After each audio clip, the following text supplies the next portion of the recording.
Hello everyone. Welcome back to another Commander review for Magic the Gathering. Today, we are in the Time Spiral set. Still, we're almost done, surprisingly. There's only a few left to talk about. And today, we're talking about Saffi, Eriksdotter. And you can see in the background of her image there that her brother is fleeing from the Lurgoyfs, which is a fun story in and of itself.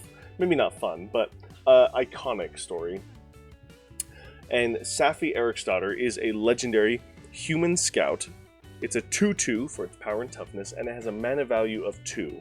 1 white and 1 green. Or, I guess technically from what you're seeing, flip that. 1 green and 1 white. Saffi has 1 activated ability. Saffi reads, Sacrifice Saffi Eriksdotter. That's the only cost you need to pay. When target creature is put into your graveyard this turn, return that card to the battlefield. This is an awesome way to protect a single creature from a targeted removal or from a board wipe, or to create some crazy combo shenanigans in Selesnya using aristocrats. It's absurd. I love this ability. It's super cool. There's no card rulings for this commander, but one thing I want to make note is it does specify that you are returning that card to the battlefield. So obviously with that in there, plus all the other implications of how the game works in its rules, do not use Saffi's ability to try and save a token, because a token will, when it dies, it'll go to the graveyard to trigger all those death abilities. But since it's a token, it will essentially be erased from the game. It'll go to exile. I don't remember the exact terminology for tokens, but it'll hit the graveyard, trigger all of the death abilities. But because it's a token, it will no longer exist after it hits the graveyard, because it is a it's not a card that you play with. It is a token that's made from a card, right? So when you're using Saffi's ability, use it on a creature card, so that way when it hits the graveyard it can come back. Just some small detail there, but just so you are aware, don't try and reanimate your 10/10 Eldrazi token. Reanimate the 10/10 non-token, essentially. A card I chose to synergize with this commander is Renegade Rallier. Very cool card because when you use when you cast this card, you will have hopefully already used Saffi's ability to reanimate something back to the battlefield. So when this enters the battlefield, you'll be able to bring back Saffi from the graveyard because it just went to the graveyard.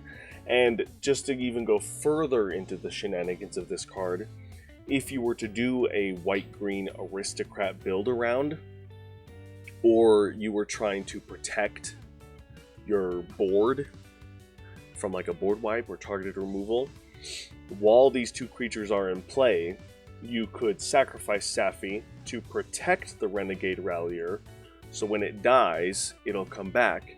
It will trigger because not only did it leave the battlefield, but Saffi also left the battlefield. So you can use its triggered ability to bring back Saffi, so you'll always have these two creatures in play at all times, essentially. And it is extremely, extremely powerful synergy. Now, lots of different ways you can build around Saffi Eriksdotter, but one that I thought would be very interesting to build around is a Selesnya Enchantress with a twist. Selesnya Enchantress, very easy to build, very, very powerful to build. Lots of enchantment supports in this archetype in white and green. So it's extremely easy to pull off. But how do we make a twist on it to make it not only janky but fun and a challenging deck build around? Well, we're going to go back to some of the older days of Magic. In Urza's Saga, I believe is what this set is, there was a cycle of enchantments that had this hidden creature aspect to it. So the green cycle were all hidden blanks, and the white cycle were all opal blanks, and there was something for blue, and I think there may have been something for black and red as well. But definitely for green and white, there's a cycle of enchantments that all are hidden blank or opal blank. You cast them as enchantments, which is cool because if you build an enchantress deck using these cards, you'll trigger all of your enchantress cards, like Eidolon of Blossoms. Whenever you cast or an enchantment enters, and I'm specifically using enters for this, so Constellation is great in this archetype. You're going to be able to draw a card, right? The reason why this is cool is because all of these enchantments that you play, which are going to give you enchantress triggers, become creatures at some point, which means you can use Saffi's ability to bring them back into play when they die, because they were creatures when they died, and then you can return that card back to the battlefield.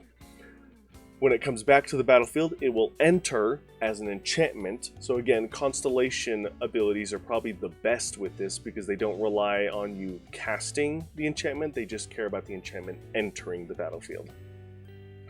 So if Hidden Ancients as a 5/5 creature dies, you can reanimate it to the battlefield with Saffi because it was a creature, return that card to the battlefield, it will enter as a enchantment, and then it will trigger all of your cool enchantress abilities again, and then you'll have this cool board of enchantments that can become your army of creatures to win the game. Now, I know this is extremely janky. There's probably a few cards that you will need for this deck to work, and I would love to hear your guys' thoughts on what those cards would be that you would put in this style of enchantress deck.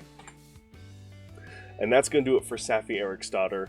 Really cool card. This was a little bit longer video just because I wanted to really explain that deck tech idea to you guys. But this card is awesome. It's S tier. There's lots of different ways you can build around with this commander. And very cool stuff. And the story is also very, very cool for this commander.